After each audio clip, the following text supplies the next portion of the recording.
اللہ تعالیٰ جو ہے وہ بندے کو اس راستے پر چلا سکتے ہیں. اور انعمتا میں یہی چیز یاد رکھیے گا کہ نہ ماضی کے لوگ اللہ کی مدد کے بغیر چلے اور نہ میں اللہ کی مدد کے بغیر اس راستے پر چل سکتی ہوں. تو اللہ تعالیٰ مجھے اور آپ کو یہ بتا رہا ہے کہ اگر آپ اور میں اس راستے پر چلنا چاہتے ہیں تو سب سے پہلے اللہ کا سہارا تھامیے.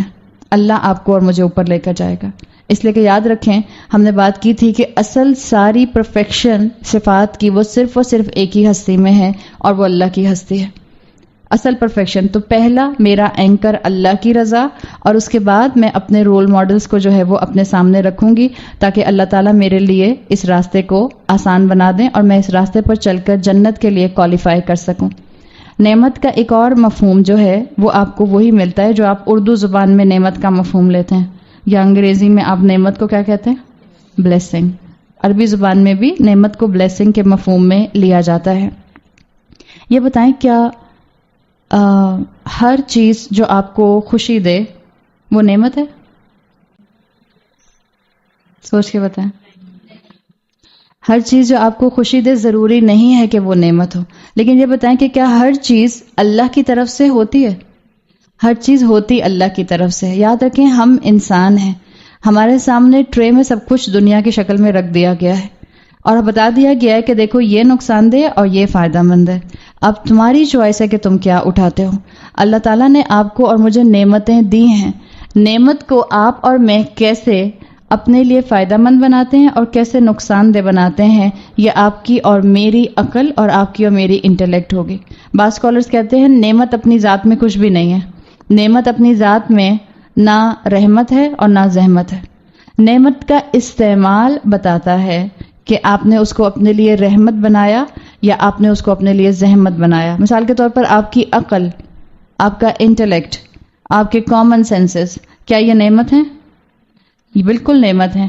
دو انسان ہیں، ایک انسان اپنی عقل کو استعمال کر کے اللہ سے دور ہو جاتا ہے، ایک انسان اپنی عقل کو استعمال کر کے اللہ کے قریب ہو جاتا ہے. نعمت تو دونوں کے لیے تھی، ایک نے اپنے لیے رحمت بنا لیا اور ایک نے اپنے لیے زحمت بنا لیا. تو نعمت اپنی ذات میں کچھ بھی نہیں ہوتی. قرآن میں آتا ہے وَمَا بِكُم مِّن نِّعْمَةٍ فَمِنَ اللَّهِ. اگر تمہارے پاس کوئی بھی نعمت ہوتی ہے تو کس کی طرف سے ہوتی ہے؟ اللہ کی طرف سے ہوتی ہے. پھر قرآن میں آتا ہے وَإِن تَعُدُّوا نِعْمَةَ اللَّهِ لَا تُحْصُوهَا. اگر تم اللہ کی نعمت اللہ ایک بھی نعمت کو گننے بیٹھو گے تو تم گن نہیں سکتے. ایک نعمت، وہ ایک نوالا جو آپ نے افطاری کے ٹائم پر کھایا، وہ آپ کے ہونٹوں سے لے کر آپ کی ڈائجیشن تک کیسے آپ کو فائدہ دے گا وہ اللہ بہتر جانتا ہے. آپ اور میں تو گن بھی نہیں سکتے. ایک سانس لینے کے پروسیس میں یا ایک دل کی ایک بیٹ، ایک منٹ کے اندر آپ کا دل کتنی مرتبہ بیٹ کرتا ہے نارمل انسان کا؟ 72 between 72 to 74 ٹائمز آپ کا دل بیٹ کرتا ہے. آپ اور میں ایک منٹ میں بیٹھ کر ہر دفعہ اپنا دل گنتے ہوئے بیٹ کر رہے ہوتے ہیں. اگر مجھے اور آپ کو کہا جائے کہ آپ نے خود اپنے دل کو دھڑکن دینی ہے، ہم تو نہیں کر سکتے.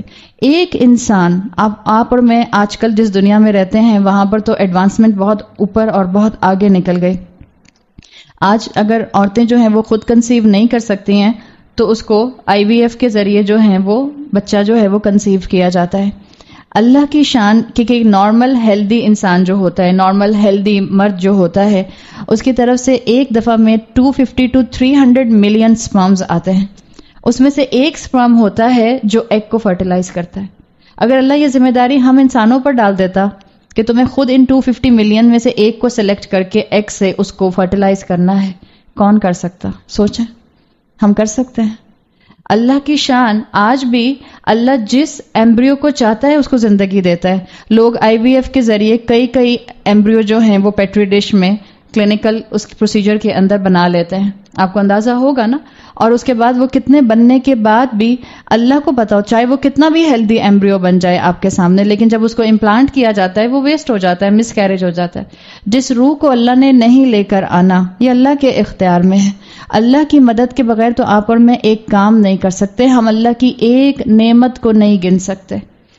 آپ اور میں کتنے آرام سے بچوں کی نعمت کو ٹھکرا دیتے ہیں، اولاد کی نعمت کو ٹھکرا دیتے ہیں. آج دوسری دفعہ کے بعد تیسری دفعہ اگر عورت کنسیو کر جائے تو ان کو رونا پڑ جاتا ہے کہ مجھے بچہ نہیں چاہیے، میری فگر خراب ہو جائے گی، میرا ویٹ آؤٹ ہو جائے گا، میری جو ہے وہ ساری جو ہے فزیک وہ خراب ہو جائے گی، میری ڈائٹ پلان خراب ہو جائے گا.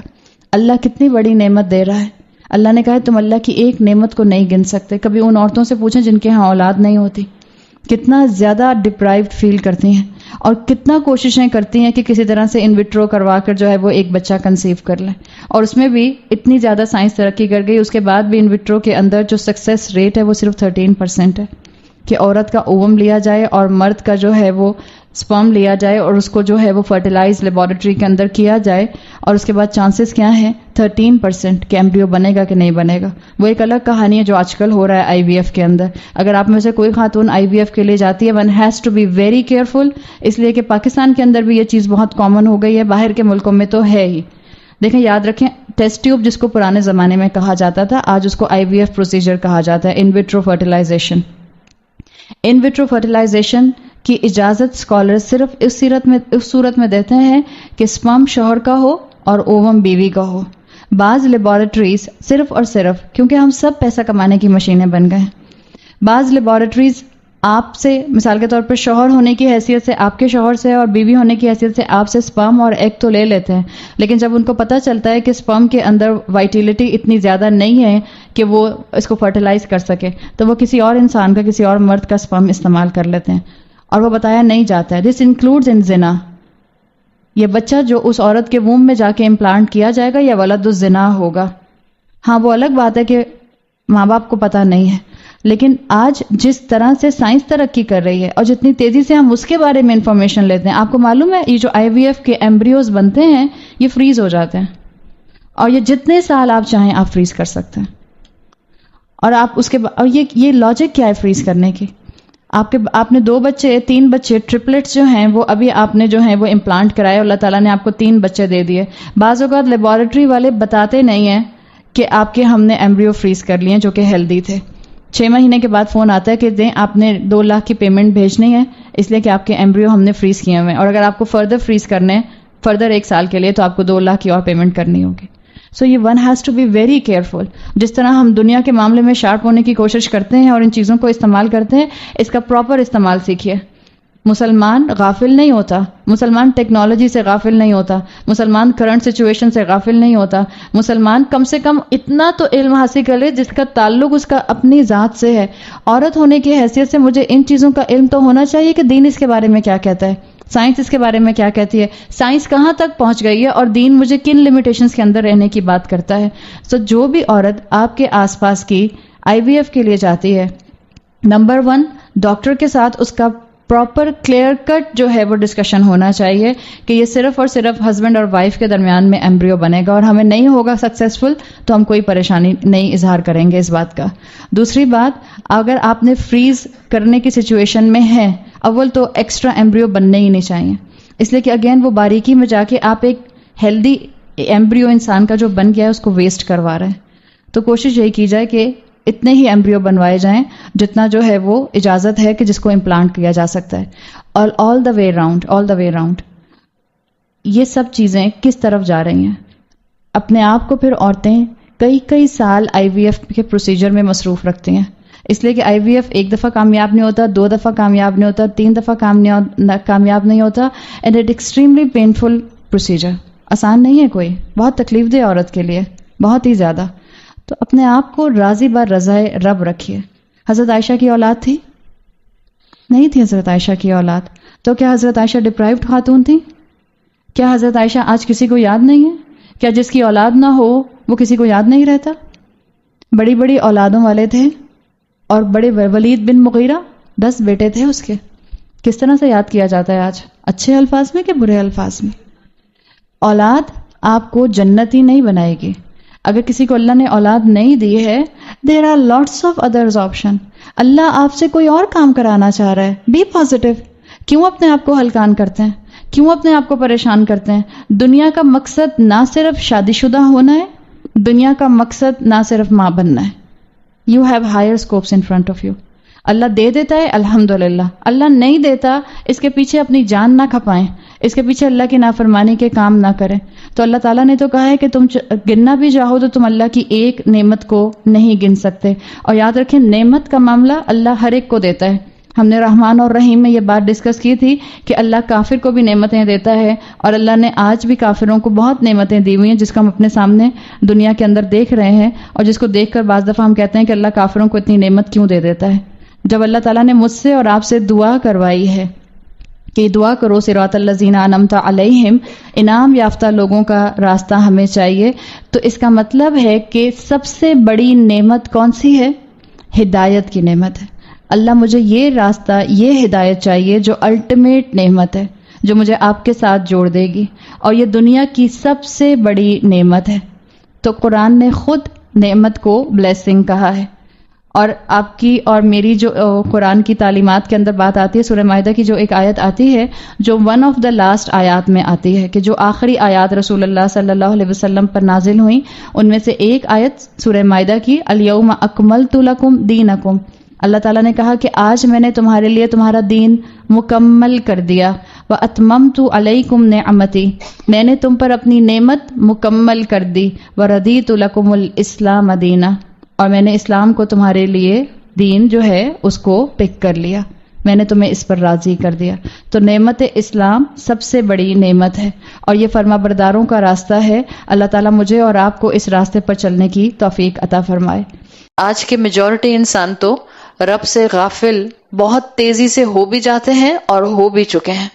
اللہ نے بتا دیا کہ چاہے تم رب سے غافل ہو یا تم رب کی تلاش میں دوڑ رہے ہو، ایک وقت آئے گا دنیا میں سکون ہو جائے گا، ایک وقت آئے گا زبانیں خاموش ہو جائیں گی، ایک وقت آئے گا کوئی مخلوق باقی نہیں رہے گی۔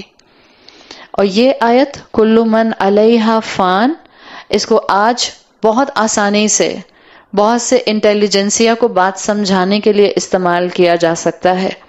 وہ انٹیلیجنسیا جس کے لیے آج ایگنوسٹک سائڈ جو ہے وہ زیادہ اپیلنگ ہوتی ہے، وہ پڑھا لکھا مائنڈ جو اس وقت اس بات پر اعتراض زیادہ کرتا ہے کہ آخر اللہ نے ایسی دنیا کیوں بنائی جس میں سفرنگز بہت زیادہ ہیں، وہ پڑھا لکھا ذہن جو اس بات پر سوال اٹھاتا ہے کہ اگر اللہ خالق ہے تو اللہ نے انسان کو بوڑھا کرنے کا ایک پروسیس کیوں رکھا ہے، ہمیں رنکلز کیوں پڑ جاتے ہیں، ہماری آئی سائٹ خراب کیوں ہو جاتی ہے، ہم میں النس کیوں آتی ہے، دنیا میں اتنی سفرنگز کیوں ہیں، انسان مر کیوں جاتے ہیں، انسان بوڑھے کیوں ہو جاتے ہیں۔ یہ سارے وہ سوال ہیں جو آپ کو اپنے آس پاس یا دنیا بھر کی یوتھ پاپ اپ کرتی ہوئی نظر آ رہی ہے۔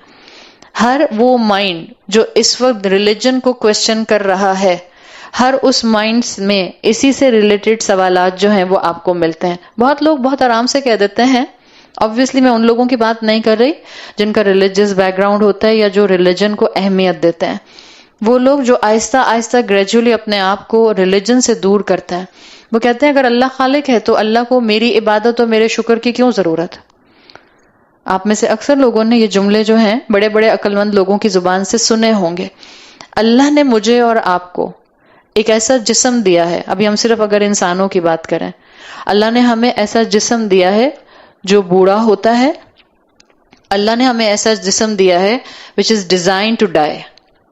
ہمارے جسم پر رنکلز بھی آئیں گے، ہمارے جسم میں تکلیفیں بھی ہوں گی، ہمارے لیے بیماریاں جو ہیں وہ بھی آئیں گے۔ عربی میں کہتے ہیں شیب کا نعیق، ہر گرے ہیئر آپ کو اپنی موت کی طرف ایک یاد دلاتا ہے۔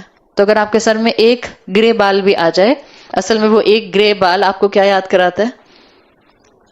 Soon we are going to face our death. ہم گرے بال دیکھ کے کہتے ہیں ڈائی کا ٹائم ہو گیا ہے۔ ہمیں گرے بال نظر آتے تو پہلے یہ خیال آتا ہے، ڈائی کا خیال پہلے آتا ہے، اور ریئرلی یہ خیال آتا ہے کہ یہ گرے ہیئر جو ہے یہ مجھے میری موت کا ریمائنڈر دے رہا ہے۔ شیب کا نعیق عربی میں کہتے ہیں ہر بال انسان کو اس حقیقت کی طرف ڈائیورٹ کرتا ہے جو حقیقت اس کو اس کی موت کی طرف لے کر جاتی ہے۔ انسان فطرتاً چاہتے ہیں کہ وہ ہمیشہ رہیں، ہمیشہ، اور کبھی بھی بیمار بھی نہ ہوں اور ہیلدی بھی رہیں، اور یہ انسانوں کی فطرت ہے۔ اسی لیے انسان جو چیز بناتا ہے, جو پروڈکٹ بناتا ہے, اکثر و بیشتر کہتے ہیں کہ دس will last for ever. Diamond کے لیے کہتے ہیں دس will last for ever. Rolex اور ٹائمیکس, ان کے بھی آپ کو ایسے سلوگنز ملتے ہیں, دس ول لاسٹ فار ایور. جب انسان جو ہے وہ ہمیشہ نہیں باقی رہ سکتا, تو انسان کی رولیکس ہمیشہ باقی کیسے رہ سکتی ہے؟ انسان اس کلیم پر چیزیں بناتا ہے this will last for ever. لیکن کیا انسان کی کوئی بھی چیز ہمیشہ رہ سکتی ہے؟ انسان کی کوئی چیز ہمیشہ نہیں رہ سکتی ہے. حالانکہ انسان دعویٰ کرتا ہے this will last forever. Buy this diamond this will last forever. Buy this Rolex this will last forever. اللہ نے تو دعویٰ ہی نہیں کیا کہ زمین ہمیشہ باقی رہے گی. اللہ نے کیا کہا ہے؟ کل من علیہا فان. جو کچھ اس پر ہے it is about to die. تو ختم ہونے والا ہے, یہ فنا ہونے والا ہے, یہ ڈسٹروائے ہونے والا ہے. اور اللہ جو کہتا ہے اللہ اس میں پرفیکٹلی سچا ہے. اللہ اس کو پرفیکٹلی صحیح طرح سے ڈیزائن کرتا ہے کہ میں نے جو چیز جیسے ڈیزائن کی وہ اسی طرح سے آگے بڑھے گی.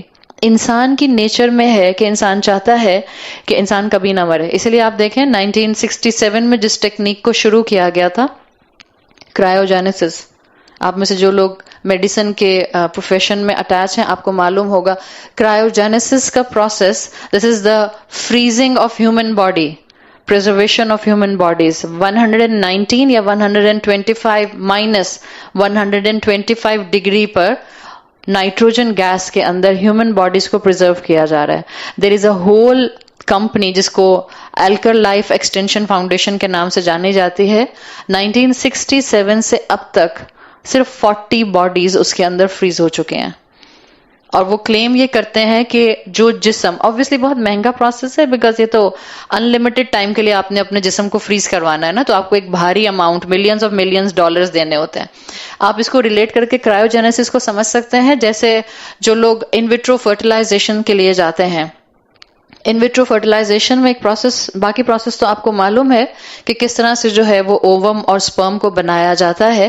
ان ویٹرو فرٹیلائزیشن میں جب وہ پیٹری ڈش میں زائگوٹ بناتے ہیں تو زیادہ تر ایک سے زیادہ زائگوٹ بن جاتے ہیں. تو وہ آپ سے پوچھتے ہیں, if you are a patient of IVF, تو کمپنی لیبارٹری آپ سے پوچھتی ہے کہ آپ کو اپنے ایمبریوز جو ہیں وہ فریز کروانے ہیں. تو وہ آپ کے ایمبریوز کو, اور سارے پوری دنیا میں یہ ہو رہا ہے, پاکستان میں بھی جتنی لیبارٹریز ہیں وہ یہ کام کر رہی ہیں, ایمبریوز کو فریز کیا جاتا ہے. اور ایمبریوز کو فریز جو کیا جاتا ہے اس میں ٹائم لمٹ نہیں ہوتی ہے. اسی پروسیس سے انڈر یہ -100 and some degrees of nitrogen gas میں اس کو فریز کرتے ہیں. آپ کو اس کی اینول پیمنٹ کرنی ہوتی ہے obviously. اب میں اس وقت فک میں نہیں جا رہی کہ اس کی اجازت ہے کہ نہیں ہے. دس از ناٹ پسندیدہ ایٹ آل obviously. کیوں؟ اس لیے کہ ایک تو یہ کہ آپ نے ایمبریو جس طرح سے سیو کیا, آپ کو نہیں معلوم کہ آپ کے ایمبریو کتنے بنے تھے, 6 بنے تھے یا 8 بنے تھے. And laboratories are selling embryos. ہم پاکستانی کوئی فرشتے نہیں ہیں, جگاڑ کرنے کے ماہر ہیں ہم. دوسرا کام کروانا ہو, 2 نمبر 2 نمبر کام کرانا ہو تو ہم ماہر ہیں. میرا یہ ٹاپک نہیں ہے, I will not go in contraception اور abortion اور یہ IVF پروسیجر, لیکن میں صرف اتنا کہوں گی, اب بہت بڑی آزمائش ہوتی ہے کہ کسی عورت کو نیچرل پروسیس سے اولاد نہ ہو سکے, وہ نیچرلی کنسیو نہ کر سکے. IVF کی اجازت ضرور ہے, بٹ میک شیور کہ آپ جس لیبارٹری میں جائیں اس میں آپ اپنی ٹرمز اور کنڈیشنز کو اپنے طور پر ان سے فلفل کرانے کی بات کریں. آپ سے فلفل کر لیں, اس کے بعد وہ جو کچھ کرتے ہیں وہ جانیں اور ان کا خدا جانے. لیکن بینگ اے مسلم یہ میری اور آپ کی رسپانسبلٹی ہے کہ ہم ایتھیکل پوائنٹ آف ویو سے اور اسپرچل پوائنٹ آف ویو سے اپنی ذمہ داری ضرور ادا کریں. تو بہرحال بتانا اس لیے میں آپ کو چاہ رہی تھی کہ ایمبریوز کو جس پروسیس سے فریز کیا جاتا ہے, this is the same process جس سے کرائیوجینیسس سے پوری ہیومن باڈی فریز کی جا رہی ہے. This is the same process جس سے سرجری سے پہلے یہ جو پورا آرگن ٹرانسپلانٹ ہوتا ہے, جب آرگن ٹرانسپلانٹ کوئی آرگن ایک جگہ سے دوسری جگہ موو کیا جاتا ہے فار دا سرجری, تو اسی طرح اس کو انڈر 100 ڈگریز میں نائٹروجن گیس میں ہی یہاں سے وہاں ٹرانسفر کیا جاتا ہے. This is easy to freeze an embryo, this is easy to freeze an organ, it is tougher to freeze a whole human body. اس لیے اس کے اوپر ملینز آف ملین ڈالر لگتے ہیں. تو ابھی تک صرف 1967 سے 2019 تک اس لیبارٹری میں صرف 49 باڈیز ہیں. اور ظاہر بات ہے جن کے پاس بہت پیسہ تھا دنیا کا, انہوں نے ہی اپنی باڈیز کو فریز کروایا ہے. کس نیت سے فریز کروایا ہے؟ اس نیت سے کہ جس بیماری سے وہ مرے ہیں, کیونکہ ابھی اس کا علاج نہیں تھا, اور جب دنیا میں اس بیماری کی ٹریٹمنٹ آ جائے گی، اس کی ویکسینیشن بن جائے گی، تو ان کی باڈی میں وہ انجیکٹ کی جائے گی اور پھر ان کو دوبارہ زندگی مل جائے گی.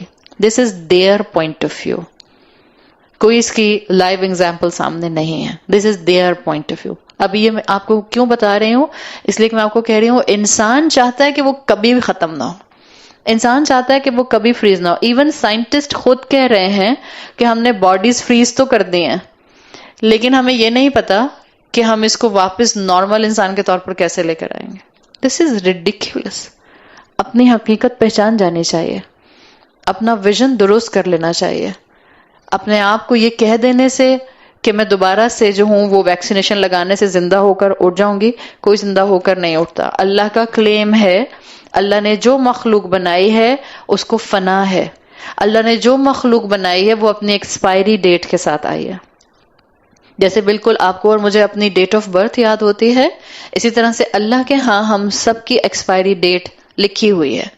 ہر مخلوق کی ایکسپائری ڈیٹ ہوتی ہے. تو واضح کر دیا گیا کہ اللہ یہ جو زندگی میں موت سے پہلے سفرنگز دیتا ہے. چلیں سفرنگز میں بھی، بیماریوں میں بھی، جو کہ اکثر ایتھیسٹ کلیم کرتے ہیں کہ سفرنگز کیوں آتی ہیں، انسان بوڑھے کیوں ہوتے ہیں، بیماریاں کیوں آتی ہیں. اگر آپ صرف اولڈ ایج پر بھی فوکس کر لیں، اللہ انسان کو بوڑھا کیوں کرتا ہے؟ اس لیے کہ اللہ کی یہ بھی رحمت کا ایک سائن ہے کہ اللہ موت سے پہلے موت کی تیاری کرنے کے لیے ایک ہلکا سا فیکٹر دے دیتا ہے، بڑھاپا. بالکل جیسے کیمبرج کے ایگزام سے پہلے ماکس آتے ہیں. بہت ہی بری مثال ہے بٹ ابھی آئی. جیسے کیمبرج کے ایگزام سے پہلے ماکس آتے ہیں، تو وہ ماکس کیوں بچوں کو کروائے جاتے ہیں؟ تاکہ وہ اس امتحان کی زیادہ اچھی تیاری کر لیں جس کے اندر ان نے بہرحال بیٹھنا ہی بیٹھنا ہے. اسی طرح سے یہ جو بڑھاپا ہے یہ اصل میں اللہ کی محبت کی مینیفیسٹیشن ہے کہ اگر پوری زندگی ضائع کر دی اور اللہ کو ویسے یاد نہیں کیا جیسے یاد کرنا چاہیے تھا، اللہ کے ویسے عبد نہیں بنے جیسا عبد بننا چاہیے تھا، تو ابھی بھی وقت ہے. بوڑھے ہو گئے ہو تو کیا ہو گیا؟ توبہ تو ابھی بھی ہو سکتی ہے، زبان تو ابھی بھی چل رہی ہے. تو بڑھاپا آتا ہے اللہ کی طرف پلٹانے کے لیے، اپنے ویژن کو یاد کرانے کے لیے. آپ دیکھیں ایک بچہ جب بھی چلنا شروع کرتا ہے یا نوجوان سر اٹھا کر چلتا ہے، اوپر منہ دیکھ کر چلتا ہے.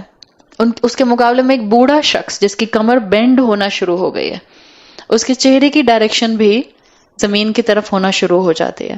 جس کو بہت سے مفسرین اس طرح بیان کرتے ہیں، وہ کہتے ہیں کہ بڑھاپے میں انسان کا چہرہ زمین کی طرف ہونا شروع ہو جاتا ہے تاکہ شاید اس کو یاد آ جائے زمین کو دیکھ دیکھ کے الٹیمیٹلی میں نے اس کے اندر جا کر سونا ہے.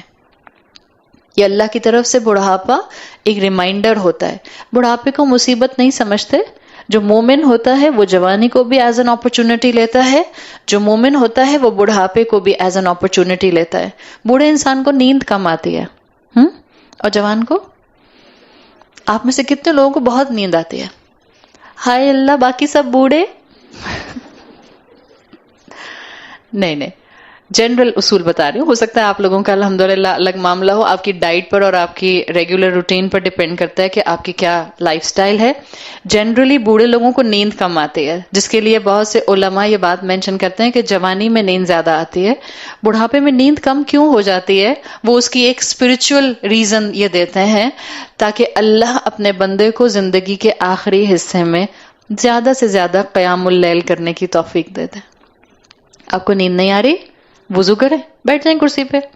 کھڑی نہیں ہو سکتی، کرسی پہ بیٹھ جائیں اور آپ اپنے آپ کو اللہ کی عبادت میں مشغول کر دیں. اس لیے کہ بڑھاپے میں فرصت ہوتی ہے نا. اور قرآن نے کیا سکھایا ہے؟ فَإِذَا فَرَغْتَ فَانْصَبْ وَإِلَىٰ رَبِّكَ فَارْغَب. دیکھو جب تم فارغ ہو جاؤ تو پھر بڑی رغبت کے ساتھ، شوق کے ساتھ اپنے رب کی طرف پلٹو. بڑھاپے سے زیادہ فرصت کہاں آئے گی؟ آپ میں سے جو ینگ بچے ہیں، جو پڑھنے میں، یونیورسٹیز میں، اسکول میں بزی ہیں، آپ کا بہت ٹائٹ سکیجول ہے. آپ میں سے جو ینگ مدرز ہیں، آپ کا بہت ٹائٹ سکیجول ہے. آپ میں سے جو ایڈلٹ فارم پر ہیں اور اپنے زندگی میں ایک ہسل بسل میں بچوں کے ساتھ ساتھ بزی ہیں، آپ کا بھی بڑا ٹف سکیجول. آپ دیکھیں ایک انسان کی عمر ہے 80-85 ایئر. بس اللہ سے دعا کریں کہ اللہ صحت اور ایمان کے ساتھ اور بغیر محتاجی کے ساتھ زندگی دے. اللہ بغیر محتاجی کے اور سینسس چلتی ہوئی زندگی دے، تاکہ اگر ہمیں اللہ بوڑھا کرے بھی تو ہم اس بڑھاپے میں اپنے ایمان کی طاقت کو اور زیادہ لذت سے محسوس کر سکیں. ضرور اس کی دعا کیا کریں.